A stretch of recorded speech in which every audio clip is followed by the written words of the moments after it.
लांबछोट लोक, विशेष करून तरुण पोरं कुचरवाट्यावर बसतात. आता वाटूरला किती कुचरवाटे आहेत काही नाही मला माहित नाही, पण कुचरवाट्यावर बसतात आणि व्हॉट्सअपला टाकतात.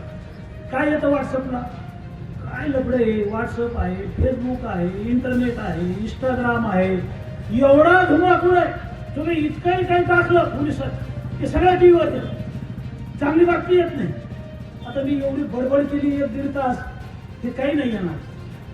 मग कुचरवाट्यावरच्या माणसानं जर काही टाकलं आणि थोडं वाकडं तिकडे टाकलं नागमोडी की लगेच पेपरला येतं, लगेच टीव्हीला येतं. मी सांगितलं की कुत्रा माणसानं लावलं त्याची बातमी होत नाही, पण ज्याने व्हिडिओ पाठवला त्याचं नाव माहित नाही, ती बातमी खरी आहे का खोटी आहे कोणी तपासत नाही. कुचरवाट्यावर बसल्या ते काय लिहिते की आमच्या गावातले 9-10 जण आहेत ना आमदाराच्या दावणीला बांधलेले.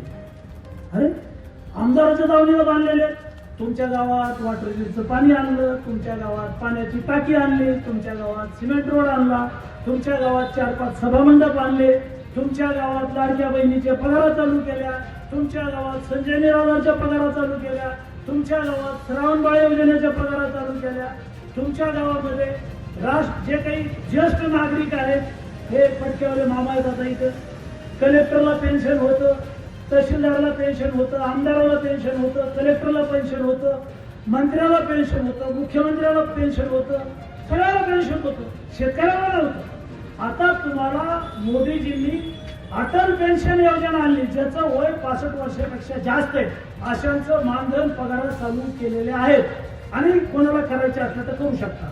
पण कुचरवाट्यावरचा काय टाकतो की हे 9-10 लोक भाजपच्या आमदाराच्या दावणीला बांधलेले. मग तालुक्यावर काय लिहितात की हे लोक देवेंद्र फडणवीसांचे अंधभक्त आहेत, हे नरेंद्र मोदीजींचे अंधभक्त आहेत. कोण लिहितं? कुचरवाट्यावरचे काटे. काट्याचीच बातमी होती पाहिजे. काय लिहायचं ते? मोदीजींनी काय दिलं, देवेंद्र फडणवीसांनी काय दिलं, आमदारांनी काय दिलं. अरे तुझ्या गावात हे आलं ना ते बबनराव लोणीकरनंच दिलं 25 वर्षात.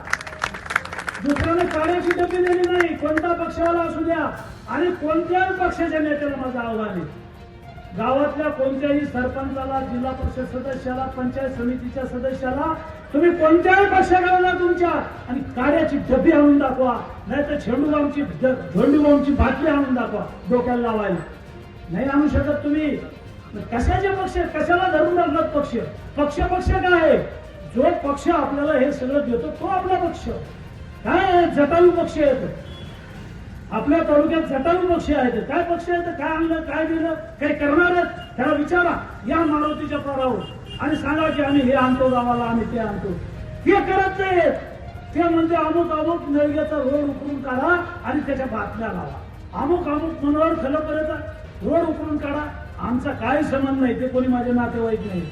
गुत्तेदारासारखं काम करा, नीट काम करा. नीट काम नाही केलं तर मी नेहमी सांगतो की तुला काळ्या यादीत टाकेल, तुझं बिल काढणार नाही. लावले नाही आता त्या चौकशी नळग्याच्या कामाची.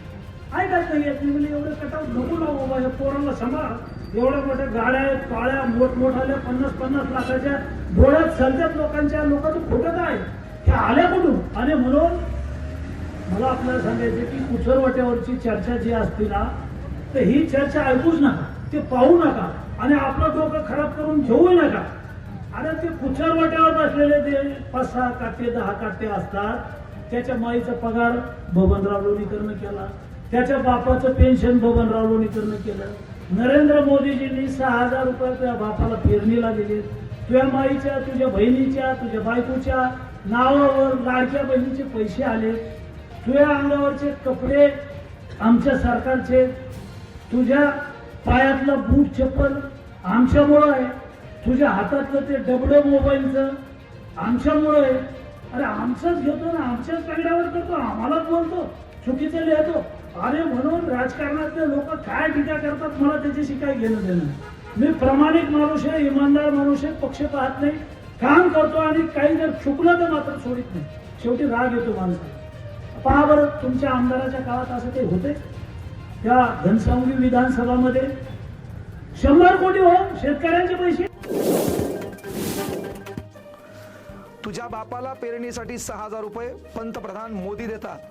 तुझ्या आईला, तुझ्या बहिणीला, तुझ्या बायकोला लाडक्या बहीण योजनेच्या माध्यमातून पैसे आम्ही देतो.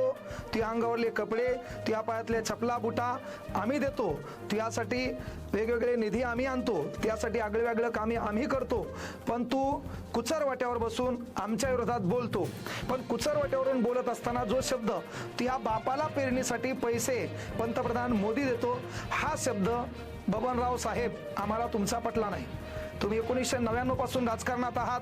5 वेळा ज्या पद्धतीनं 6,000 रुपये तुम्ही आमच्या बापाला द्यायलेत, ज्या पद्धतीनं आमची माय, आमची बहीण आणि आमच्या बायकोला लाडक्या योजनेअंतर्गतून तुम्ही पैसे देऊन पलीकडे गॅस वाढवलाय आहे ना, पेट्रोल वाढवले, डिझेल वाढवले. म्हणजे तुम्ही पैसे किंवा तुमचे साहेब पैसे कुठं सोयाबीन काढायला जाऊन आम्हाला देईनत, कुठं कापूस तुडवायला जाऊन आम्हाला देईनत, शेतात राबराब राहून देईनत. तुम्ही सातारा लुटून पुणे दान करायलेत, हे देखील तुम्ही विसरता कामा नये. आणि साहेब 1999 पासून 5 वेळा तुम्ही आमदार झालात, तुम्ही पाणी पुरवठा स्वच्छता मंत्री झालात, तर तुम्ही फक्त आम्हाला 6,000 रुपये दिलेत. आम्ही तुम्हाला पेट्रोल पंप दिलेत, आम्ही तुम्हाला मंगल कार्यालय दिलेत, आम्ही तुम्हाला 50 एकर शेती दिली, आम्ही तुम्हाला 5-6 बंगले दिलेत, आम्ही तुम्हाला 5 वेळा आमदार केले आणि आम्ही तुम्हाला पाणी पुरवठा स्वच्छता मंत्री केले. कारण एका मताची किंमत तुम्हाला पण माहिती आहे. या अगोदरही तुम्ही बोललात तहसीलदार मॅडम हिरोईन सारख्या दिसतात. या अगोदर तुम्ही बोललात मराठा मतं आहेच किती, आणि काल तुम्ही कुचर वाट्यावर बसणाऱ्या 4-5 दलिंदरामुळं परिपूर्ण शेतकऱ्याच्या अस्मितेसोबत जे तुम्ही वक्तव्य केलं, त्या वक्तव्याचा प्रथम निषेध आहे. तुम्ही तुमच्या मतदारसंघात काय कामं केलेत, काय नाहीत, हे पाहायला मी काही न्यूज रिपोर्टर नाही. पण प्रश्न शेतकऱ्याचा येत असेल, प्रश्न विद्यार्थ्याचा असेल, तर त्याबद्दल बोलणं माझं कर्तव्य आहे. कारण आपले जे घर चालतंय ते त्यांच्या भरोश्यावर चालते. त्याची बाजू मी नाही मांडायची तर मांडायची कोणं. यामध्ये हे बोलत असताना की तुमचे साहेब आणि तुम्ही सातारा लुटून पुणे दान करून आमच्या पदरात थोडंफार टाकायलेत, पण तुमच्या पदरात जे पडले त्याचा जर हिशेब काढला तर तुम्ही पण कोमात जासाल आणि आम्ही पण कोमात जाऊ. पण विनंती एक आहे की बाबा, आपण पदावर असताना आपण कसं बोलावं, काय बोलावं, कोणाबद्दल बोलावं. कारण आपल्या ताटात जी भाकर आहे ती जगाचा पोशिंदा शेतकऱ्यामुळे आहे. आपण मोठ्या गाडीत फिरायलो ते त्या मतदारांच्या भरोश्यावर आहे. म्हणून कुचार वाट्यावर बसणाऱ्या 4-5 दलिंदरावरून तुम्ही परिपूर्ण लाडक्या बहिणी यांना जरी तुम्ही 1500-2100 रुपये देत असाल, तर बाजूला तुमच्या साहेबानं गॅस वाढ केलेली आहे, बाजूला अनेक टॅक्स वाढलेले आहेत, कपड्यावर GST वाढलाय, प्रत्येक ठिकाणी लुटालूट चालू आहे. म्हणजे इकडून लुटून इकडं ताटात पडलंय, काय लय मोठं आगळं वेगळं नाही. आणि त्याच लाडक्या बहिणीनं तुम्ही त्यांना 1821 रुपये देऊन जर त्याने मतदान करून तुमचं सरकार आलं असेल, तर त्या लाडक्या बहिणीच्या तुम्हाला वारंवार पाया पडावं लागल. पण विनंती आहे, दिलेलं काढता येत नसते, पण ते तुम्ही सहज दिले. तुम्ही कुठं लगे कष्ट करून काम करून बेजार होऊन दिले, इकडलं लुटले इकडं टाकले. तर विनंती, येणाऱ्या काळात शेतकऱ्याची जी अस्मिता आहे त्याबद्दल तुम्ही बोलणार नाहीत. एक वक्तव्य तुमचं आम्हाला पटलं. ते वक्तव्य म्हणजे गुत्तेदारांनो काम बरोबर करा, आणि तुम्ही काम बरोबर केलं नाही तर आम्ही तुम्हाला काळ्या यादीत टाकू. हे काम तुमचं बरोबर आहे, तुम्ही ते बोललात त्याबद्दल तुमचं अभिनंदन. पण तुमच्या पेरणीला 6,000 रुपये पंतप्रधान मोदी साहेब देतात, तुमच्या बायकोला, बहिणीला, आईला लाडक्या बहिणी योजनेअंतर्गत आम्ही पैसे देतो. ते अंगावरले कपडे, ते पायातली चप्पल आणि बूट आमच्यामुळं आहे. हे वाक्य थोडंसं कुठतरी खटकतंय. तुमच्यामुळं आमच्या पदरात का आहे, आमच्या पायात चप्पल आहे का बूट आहे, किंवा आमच्या अंगावरले कपडे तुमच्यामुळे आहेत का नाही हे माहीत नाही, पण आमच्यामुळं तुमच्याकडं लय काही आहे हे जरा अंतर्मनाला विचारा. आठवून पुढं तरी तुम्ही शेतकऱ्याबद्दल चांगलं बोलसाल अशी एक अपेक्षा तुमच्याकडून करतो. आणि एकदा 6,000 रुपये तुमचे साहेब द्यायलेत, त्यांना एकदा विचारा 6,000 रुपयात पेरणी होती का. आणि मग या शेतकऱ्याला अरे सोयाबीनसाठी भाववाढ मिळावी म्हणून मोर्चा काढावा लागतो, कर्जमाफी मिळावी म्हणून मोर्चा काढावा लागतो. तर मग खऱ्या अर्थानं 26 जानेवारी 1950 पासून या देशात कोणी राजा नाही, कोणी गुलाम नाही. आणि म्हणून तुम्ही किंवा तुमच्या पक्षातले जे कोणी नेते असतील त्यांनी राजा होण्याचा प्रयत्न करू नका. तुम्ही जनतेचे सेवक आहात, आणि सेवक या नात्यानंच तुमचं वक्तव्य असावं. त्या ठिकाणी तुमच्या बोलण्यात कुठलाही अहंकार आणि गर्व येता कामा नये. ज्या जनतेच्या भरोश्यावर आपले दिवस बदलेत त्या जनतेला लाथाडण्याचा प्रयत्न तुम्ही करू नका. विरोधी पक्षांना देखील विनंती आहे, केवळ राजकारण म्हणून हेवे दावे करण्यापेक्षा तुम्ही सत्तेत असताना शेतकऱ्याच्या हितासाठी किती निर्णय घेतलेत हे देखील एकदा जनतेसमोर आणा. बाकी त्यांचं वक्तव्य चुकले तुम्ही शेतकऱ्यांमुळं मोठमोठ्या गाडीत आहेत, शेतकऱ्यांमुळं मोठमोठ्या पदावर आहेत, म्हणून त्या शेतकऱ्यांनी केलेल्या कामाला, त्या शेतकऱ्यांनी शेतात राबून गाळलेल्या घामाला तुम्ही आगळं वेगळं बोलून त्याच्या भावना दुखवणार नाही, एवढीच अपेक्षा इथून पुढे तुमच्याकडून करतो.